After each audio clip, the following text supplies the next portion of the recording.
नमस्कार. चला, आज जनगणना स्वगणना प्रक्रियेबद्दल जाणून घेऊया. ही ऑनलाईन प्रक्रिया नेमकी कशी काम करते आणि ती सोप्या आणि अचूकपणे कशी पूर्ण करायची हे आपण स्टेप बाय स्टेप समजून घेऊ. आता अनेकांना वाटेल की ही प्रक्रिया किचकट असेल, पण तसं अजिबात नाही. ही खूपच सोपी आहे. आपण काय करणार आहोत तर सुरुवातीपासून शेवटपर्यंत प्रत्येक टप्पा सविस्तरपणे पाहणार आहोत. म्हणजे मग कुणालाही हे काम अगदी आत्मविश्वासाने पूर्ण करता येईल. ठीक आहे. तर मग सुरुवात करूया. सगळ्यात पहिला आणि महत्त्वाचा टप्पा तो म्हणजे सिस्टममध्ये लॉग इन करणं आणि आपल्या कुटुंबाची नोंदणी करणं. ओके, तर ही प्रक्रिया सुरू होते ऑफिशियल पोर्टलवर. आणि नोंदणी करण्यासाठी ना फक्त 2 सोप्या स्टेप्स आहेत.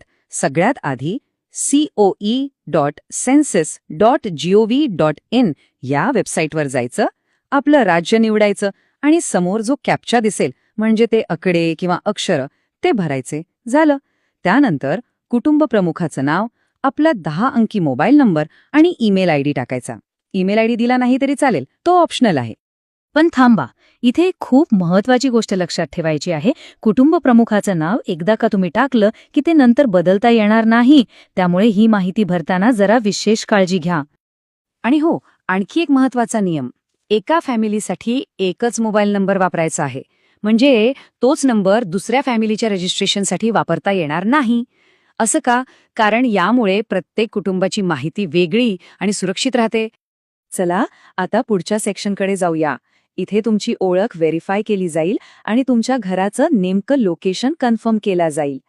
ह्या टप्प्यावर आपल्याला अजून एक महत्वाचा निर्णय घ्यायचा आहे, जो नंतर बदलता येणार नाही. तो म्हणजे आपल्याला कोणत्या भाषेतून प्रश्नावळी भरायची आहे ती भाषा निवडणं. एकदा का भाषा निवडली की ती फायनल. त्यानंतर तुम्ही जो मोबाईल नंबर दिलाय त्यावर एक OTP येईल, तो टाकून व्हेरिफिकेशन पूर्ण करायचं. भाषा निवडली की मग आपल्याला आपल्या घराचं लोकेशन टाकायचं आहे. आधी आपलं जिल्हा, पिनकोड आणि गाव किंवा शहराची माहिती भरायची. आणि मग एक नकाशा दिसेल. त्या नकाशावर एक लाल मार्कर असेल. तो आपल्या घराच्या अगदी बरोबर जागेवर नेऊन ठेवायचा आणि लोकेशन कन्फर्म करायचं. सोपं आहे. ठीक आहे.